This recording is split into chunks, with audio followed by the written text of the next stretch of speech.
תראו, ניו יורק. במשך דורות היא הייתה סוג של מגדלור לחיים יהודים, אבל היום משהו קורה. העיר הזאת פשוט נקראת בין שני כוחות אדירים, שני כוחות שמושכים אותה לכיוונים הפוכים לגמרי. אז בואו נצלול ישר פנימה, כי מה שקורה פה זה ממש מפגש של שני משברים. מצד אחד יש לנו עלייה מטורפת, מדאיגה מאוד, בפשעי שנאה נגד יהודים. ומצד שני, באותו הזמן בדיוק, יש פה מציאות פוליטית חדשה לגמרי. זה כמו שני קווים שלא היו אמורים להיפגש, ובום, הם מתנגשים. ברגע אחד קריטי עבור הקהילה היהודית הגדולה ביותר מחוץ לישראל. אז איך הגענו לנקודה הזאת? טוב, הנה מה שנעבור עליו. נתחיל עם המצב בצומת הדרכים הנוכחי, נסתכל על העלייה המדאיגה בשנאה, נבין את הנוף הפוליטי החדש, נשמע את התגובות מהקהילה, נראה איך מחפשים ביטחון, ובסוף נשאל, מה הלאה? תראו, זה פרדוקס אמיתי. אנחנו מדברים על העיר עם הקהילה היהודית הגדולה ביותר מחוץ לישראל, ודווקא העיר הזאת, המרכז ההיסטורי הזה, מתמודדת עכשיו עם אי-ודאות עמוקה, פחד, מחלוקת פוליטית. זה מערער את תחושת הביטחון הבסיסית של כל כך הרבה אנשים. אוקיי, אז בואו נתחיל מהחלק הראשון בסיפור הזה. נשים רגע את הרגשות בצד ונסתכל על הנתונים, על העובדות. אנחנו מדברים על העלייה בשנאה. 214%. בואו ניתן למספר הזה לשקוע רגע. זה לא סתם סטטיסטיקה, זה נתון רשמי של ה-NYPD. זאת קפיצה דרמטית בפשיעי שנאה נגד יהודים, וכל זה קרה בחודש אחד בלבד. זאת המציאות בשטח. והנתונים האלה הם כמובן לא נשארים על הנייר. הם מחלחלים למטה לתחושות של האנשים. הציטוט הזה, מה לימדו את ילדינו, מה קרה לחברה שלנו, זה מתוך דוח רשמי של הסנאט במדינת ניו יורק. זה מראה כמה עמוקה החרדה, לא רק ברחוב, אלא גם במסדרונות השלטון. זה מה שחשוב להבין פה, זה שזה לא קרה ביום אחד. זאת לא הפתעה גמורה, זאת מגמה, זאת הסלמה. תראו את ציר הזמן. הליגה נגד הסמצה מדווחת על עלייה כבר ב-2021. ב-2022 המספרים בניו יורק פשוט מכפילים את עצמם. ואז מגיע אוקטובר 2023, ואנחנו רואים את הזינוק המטורף הזה. זה סיפור שנבנה לאורך זמן. אוקיי, אז דיברנו על העלייה בשנאה, עכשיו בואו נעבור לחלק השני של המשוואה הזאת, לצד הפוליטי של הסיפור, כי כאן הדברים נעשים עוד יותר מורכבים. והנה הוא, זוהרן ממדני, סוציאליסט דמוקרטי, בן 34, מנצח בבחירות והופך לראש העיר. אבל לא סתם ראש עיר, הוא ראש העיר האנטי-ציוני המוצר הראשון של ניו יורק. זה רגע היסטורי, ללא ספק. אז כדי להבין את הפוליטיקה שלו, חייבים לדבר על מושג מפתח אחד, BDS, חרם, משיכת השקעות וסנקציות. עכשיו, יש פה שני צדדים למטבע.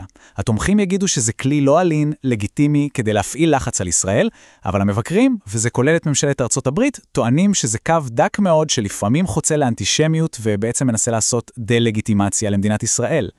ומה ממנדני עצמו אומר? הוא מסביר את זה בדיוק ככה. התמיכה שלי ב-BDS עולה בקנה אחד עם ליבת הפוליטיקה שלי, שהיא אי אלימות. כלומר, מנקודת המבט שלו, זה לא מהלך אגרסיבי, אלא מהלך פציפיסטי. ופה זה נהיה עוד יותר מעניין. תראו את ההשוואה. מצד אחד, ממדני עצמו מדבר על שוויון, על זה שהוא לא תומך באף מדינה שיש בה היררכיה על בסיס דת, ומצד שני, המצע של המפלגה שלו, ה-DSA, קורא לסיום הקולוניזציה וזכות השיבה. מבקרים ישר יגידו שהמשמעות של הדברים האלה היא למעשה חיסול הזהות של ישראל כמדינה יהודית, וזה לב המחלוקת. אוקיי, אז יש לנו עלייה בשנאה, ויש לנו ראש עיר חדש עם עמדות מאוד ברורות. איך הקהילה היהודית מגיבה לכל זה? ובכן, התשובה היא שהיא לא מגיבה בכל אחד. בכלל לא. זה שבר עמוק.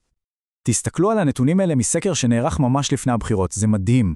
הקול היהודי היה חצוי כמעט באמצע. 42% תכננו להצביע לקואמו, 38% למדני. זה לא פער גדול. זה מראה לנו שחור על גבי לבן עד כמה הקהילה עצמה חלוקה לגבי איך להתמודד עם המציאות החדשה הזאת. ובצד אחד של השסע הזה, יש פחד. פחד אמיתי. תקשיבו למילים האלה של תושבת מקווינס. אני מאמינה שאין חיים עם יהודים בניו יורק בעתיד.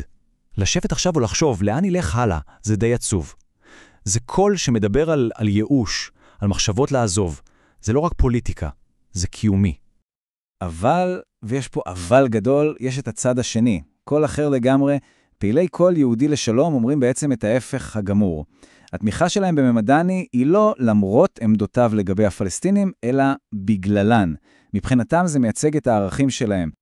ובין שני הכתבים האלה של פחד ותמיכה, מתחיל להישמע גם קול שלישי. קול שאומר, רגע, בואו לא נברח, בואו נדבר. יש מנהיגים בקהילה, רבנים, שמנסים ליצור דיאלוג עם ראש העיר החדש. הם אומרים, אוקיי, זאת המציאות, בואו נראה איך עובדים איתה. אז אחרי שדיברנו על הפוליטיקה ועל הרגשות, בואו נהיה פרקטיים. מה בעצם עושים עם כל זה? איך הקהילה והממשל מגיבים לאיום הגובר הזה בפועל? אז ברמת המדינה, בסנאט של ניו יורק כבר יש שורה של הצעות חוק על השולחן, למשל להגדיר בחוק מהי אנטישמיות, להפוך פשעי שנאה לעבירות שלא משתחררים מהן בערבות בקלות. יש אפילו הצעה לחוק ספציפי לקמפוסים, וגם הגדלת התקציבים להבטחת מוסדות קהילתיים. אלו צעדים מאוד קונקרטיים. ומה קורה בעיר עצמה? עוד לפני כל הבחירות האלה, הממשל הקודם כבר התחיל לפעול. הוקמה מועצה מייעצת יהודית, וחשוב יותר, הקימו משרד עירוני חדש, הראשון מסוגו בארצות הברית, שכל המטרה שלו היא להילחם באנטישמיות. הרעיון הוא לרכז את כל המאמצים במקום אחד. אז כל הדברים האלה שדיברנו עליהם, השנאה הגואה, המהפך הפוליטי, הקהילה השסועה, הכל מתנקז לנקודה הזאת בזמן. זה רגע מכריע שמעלה שאלות מאוד מאוד קשות לגבי העתיד. וזה מביא אותנו לשאלת המפתח, לשאלה שמרחפת מעל כל הסיפור הזה. האם עיר יכולה להיות גם מקלט בטוח ליהודים, וגם להיות מובלת על ידי מישהו שהוא מבקר כל כך חריף של מדינת ישראל? האם שני הדברים האלה יכולים בכלל לחיות יחד? זאת שאלה פתוחה, ואיך שניו יורק תענה עליה, זה ישפיע על קהילות יהודיות בכל העולם. אני רוצה לסיים עם הציטוט המאוד חזק הזה של הרבנית טלי אדלר. היא אומרת, אנחנו צאצאים של אבות לא רק שידעו מתי לעזוב, אלא לעתים קרובות הרבה יותר איך להישאר. וזה אולי מסכם הכל. הבחירה שניצבת בפני הקהילה היום היא לא רק לעזוב או לא, אלא השאלה העמוקה יותר, איך נשארים, איך מתמודדים, ואיך מתוך כל הכאוס הזה מעצבים את העתיד.